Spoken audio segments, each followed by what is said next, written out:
Today I'm going to talk about the Christmas tradition of ambrosia. Ambrosia is a dish that you'll often find made in Appalachia and throughout the South, all the South, at Christmas time.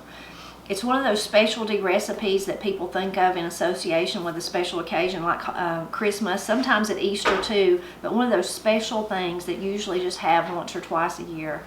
Now, I did not grow up in a family who ate ambrosia for Christmas.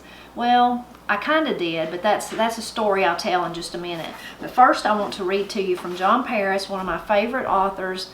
He wrote about primarily Western North Carolina, and this comes from his article, Families Cling to Culinary Traditions. Now, I'm just going to read the part about ambrosia. Just as boiled custard is a tradition with our family, so is ambrosia with the Ray family up at Burnsville.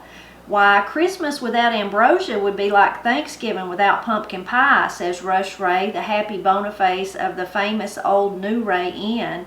It just wouldn't be Christmas.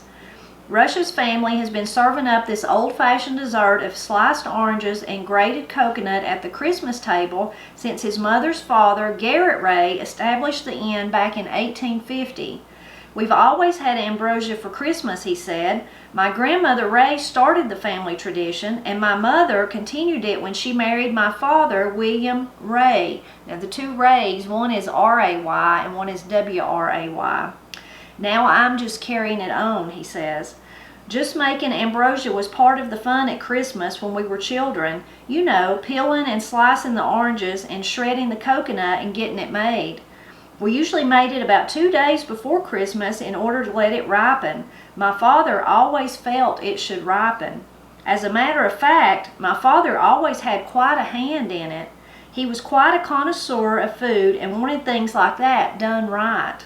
We still make it a couple of days before Christmas and let it ripen, and we follow the same way of making it as my grandmother did. We use only coconut and oranges and coconut milk, which we children called monkey milk. Some folks add other things to the oranges and coconut, but I want the pure, unadulterated ambrosia. Now, when people go to putting pineapple and grapes and all that stuff into it, it becomes a fruit salad and destroys the good taste of the oranges and the coconut. I just want the pure grated coconut, not the packaged kind, and the oranges and the sugar, and let it ripen for about 2 days. It makes it so much better. In making it, you put in a layer of oranges and a layer of coconut sprinkled lightly with sugar and keep on building it up that way. Then you pour in the coconut milk and the juice from the oranges that seeped out while preparing them and let it set. Sometimes my father put a little sherry in it, but not often. I have known folks to use a little rum, but I prefer it unadulterated. So that was what they wrote about ambrosia. I have never had ambrosia like that, but I'm going to make some today, so we'll try it out and see what it tastes like. Now, the part when he was talking about when you start adding pineapples and all that other stuff into it, it becomes a fruit salad. Well, that's actually what I grew up having at Christmas. Granny called it heavenly hash, is what she called it. And it had different fruits in it. It had cherries, how do you say that? Maraschino. Y'all can tell us, me and Corey both were like, what? Anyway, those little red cherries. It had those in it, had nuts and different things in it. Granny's may have had pineapple in it too. So that's what I grew up eating, and we always did have it at Christmas. But we didn't call it ambrosia. So if you do a Google or a search online right now and look for ambrosia, you'll find a whole lot of recipes that are kind of like the one he's describing that he did not like, with the addition of pineapples and shredded coconut and nuts and a whole lot of different things. And they're all really good. In fact, I'm going to share my favorite one of those with you today too. But so you'll have to tell me if ambrosia is really popular where you're at or not, or if it's something you've never heard at. But now I'm going to show you how to put together. We're going to try the one that he actually talks about and describes in the book here. And in the back of the book, this is from Mountain Cooking by John Paris. It's a lot of recipes, and one of them he does have for Christmas ambrosia. So he says he used 5 or 6 oranges, 1 coconut, sugar, and 4 to 5 tablespoons of sherry or rum, and that was optional, and I don't have that, so I'm not going to use it. But basically, we're going to peel oranges and slice and set aside. I've already done that this morning. With a nail, punch a hole in the coconut, pour out the milk into a glass, crack open the coconut hull and cut away inner skin from meat, then grate the coconut meat. Cover the bottom of a large bowl with a layer of orange slices, add a layer of coconut, and sprinkle lightly with sugar. Continuing to add layers until oranges and coconut are used up, ending with a layer of coconut and a sprinkling of sugar. Over the fruit, pour the coconut milk and the juice from the oranges that seeped out while slicing them. I didn't have very much juice, but I hope that's okay. Then add, if you're going to use the sherry or rum. Set the fruit mixture in a cool place and let it ripen for 2 days, then serve. And then he says, Ambrosia at Christmas dinner is a long-time tradition with many mountain families. They consider the addition of bananas, pineapples, grapes, apples, and other fruits a heresy. They say such additions make it a fruit salad. So that was his opinion on it. But I think the fruit salad's good too. So now we're going to try it. Now last night I got Matt to help me with my coconuts because I knew they would be difficult. And there's all kinds of videos you can watch about that'll show you the best way to crack a coconut and get the meat out. But we did use the method of getting, like he kind of described, puncturing the holes and getting the juice out, the monkey milk they were calling it, the coconut milk, because we wanted to use it with this recipe. And then taking like the back side of a knife, not the sharp side, but the back side, Matt went round and round this way, hitting it this way until it cracked. And it doesn't take it but a few times if you're hitting it hard like Matt was through this part, kind of this round part, and that way it'll crack open. So he did that for us, thankfully, last night for me, and me and Corey didn't have to worry about that part today. Then when it comes to actually shredding the coconut, you can use a box grater. I don't know what I've done with mine, but a box grater. You can also just hold on to a piece and use your vegetable peeler and peel it that way if you want. That'll give you really big slices like that. And then the grater, of course, is going to give you smaller sizes. Fresh coconut is just so good. It really is. So now, let me get rid of my book. And we'll start. So now we're going to start. I'm going to turn this around where I can get better to it. Start with and this doesn't seem to me like it's going to make very much, but since we've never tried it before, this is just what we're going to do. So my bowl may be way too big. I was trying to get a glass bowl so you could see what it looked like. And then we're going to add a layer of coconut, like he said. I'm not even sure you'd need to add the sugar, but maybe that does something for the ripening effect like he was talking about. So we will add just very gently some sugar. Just another.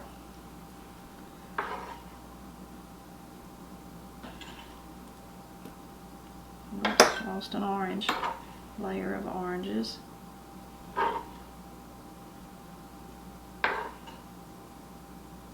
Another layer of coconut. So when he said set it in a cool place, I don't think he meant the refrigerator, so I guess you're just going to sit it maybe in a cool part of your house, maybe if you have a room or a garage that's not heated or something like that. Let's see.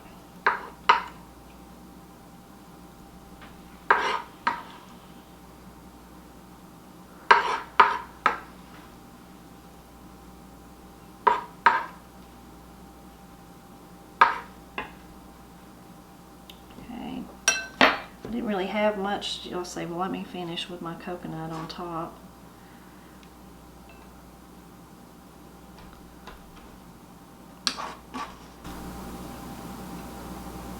Okay, I didn't really have very much juice from my oranges. Put what's there. Put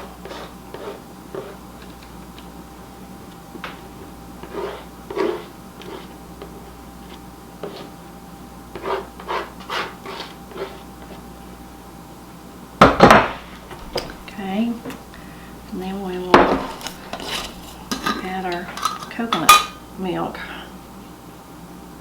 I don't know if I should add it all. If you do, you'll have a float. Yeah. No, I guess I am going to add it all. I guess I've added it all. That was the juice from 2. Now we're going to sit it and let it ripen, as it said. It said for 2 days, and then we'll be able to taste it. So now we're going to show you how to make the other recipe. So the second recipe I'm going to show you, the more like the one that I grew up that they were saying was not true ambrosia. And it's funny that actually on the card where I have it that Miss Cindy gave it to me, it's actually wrote down ambrosia fruit salad. So a lot of people do call fruit salad ambrosia. So this is the recipe that I really like, other than we'll have to see if I like the John Paris one, and I'm sure I will. What could be better than fresh oranges and coconut? And the coconut milk and that little bit of sugar. I'm not even sure you need to add the sugar unless that helps with the ripening part that it was talking about. Anyway, so for this one, ambrosia fruit salad, you need 2 cans, large size cans of pineapple chunks. You need 1 can of mandarin oranges, and you drain both of those and really shake them in your colander to get out all the extra liquid. You add 1 pint of sour cream. You basically just mix all this together. A 1/4 bag of coconut flakes. That's a large bag, and today, since I have the fresh, I'm going to use it. So I would say that's about a cup, maybe a little bit more than, not a cup, a half a cup, about a half a cup. But this is one of those recipes, if you're off a little bit, it's just not going to matter. You could add more coconut if you really love coconut. I'm thinking you could even leave it out if you're someone that doesn't care for it. But so the recipe though says a 1/4 bag of coconut flakes, a large bag. 1/3 to 1/2 bag of small marshmallows. Mix, and then you're going to mix all of it together and let it sit overnight. You could add 1 cup of walnuts or other nuts, and I like to add 1 cup of pecans is what I add to it. And then you could add also the maraschino cherries if you want to, because it adds color. I don't ever add them because I don't care for them. So, and then also on the recipe card says may substitute for 1 can of pineapple chunks. You could add pears or peach slices or apricot slices if you don't like pineapple. But basically then you just mix it all together. So here's our pineapples and our oranges, which looks like after they've been sitting there they've got more juice in them. I'll pour that out a little bit. Our sour cream,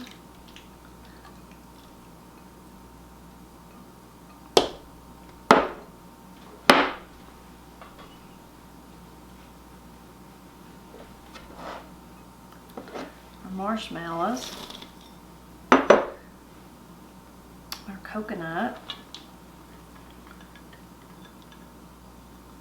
and the pecans. And then it's just a matter of stirring it all together. And this is one that you also need to not let, it doesn't call it ripening, but let it sit overnight in the refrigerator until it kind of marries together, is what the deer hunter, what Matt would say. He'd say it needs to marry overnight.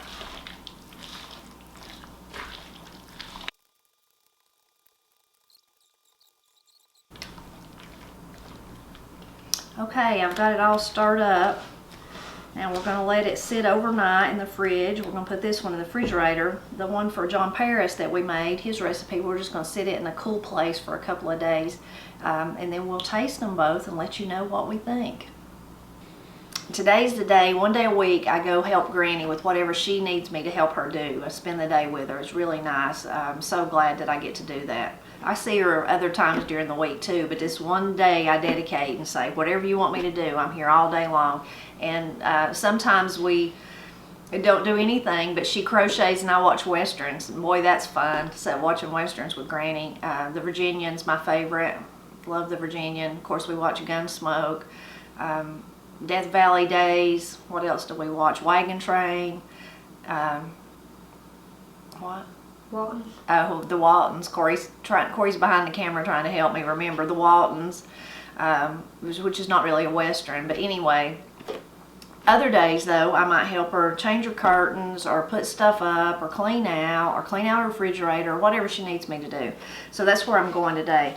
But I'm going to take her some of our ambrosia, both of them, and let her try them. I know she'll love the fruit salad. I'll have to see what she thinks about John Paris's, what would you call, unadulterated, as it said, ambrosia, what she thinks about that.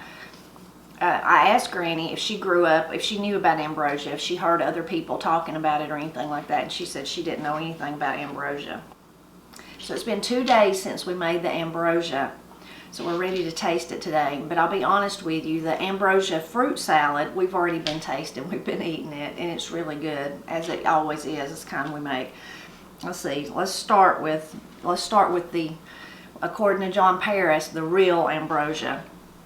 So I've let it sit out, like he suggested, like he said in his recipe, for 2 days. I put it in our foyer where the door is, so it's kind of cool there, you know, with the door people coming in and out of the door. And you can see some of the juice has accumulated, but really it doesn't look that much different. And for the ripe, he said let it ripen, you know, let it ripen. I can't really tell that it's changed any by looking at it or smelling of it. It smells just like when I made it. So let's see, let me get some of it out and we'll taste it first. Maybe if I get down in there to the juice, get some that's been submerged, maybe that will be different. It is very pretty though. It's a very, very pretty with the white and the orange. Let's see how it tastes. I mean, how could it not be good, you know, with the coconut and the orange?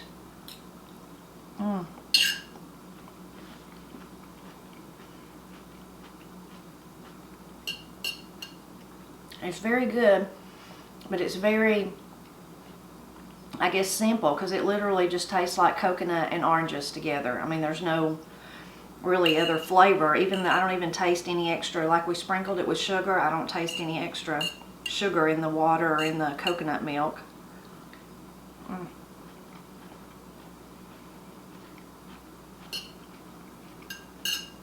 It's very like light and refreshing, kind of, if that makes sense.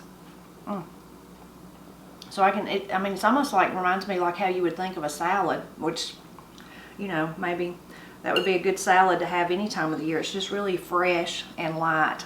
So that's very good. So now, let's look at the other one. So this is the one you can tell that we've been eating it. This is the ambrosia fruit salad, and it's good. I already know that, but I will taste some for you here. My favorite parts of it are I don't know, I like the pineapples. I don't even know if I got a pineapple in that one.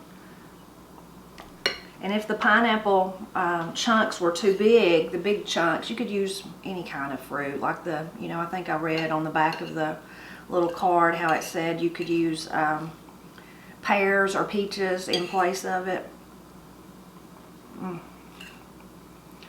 So this one is much sweeter, much more creamy, all those kind of mouthfeels that you associate with desserts.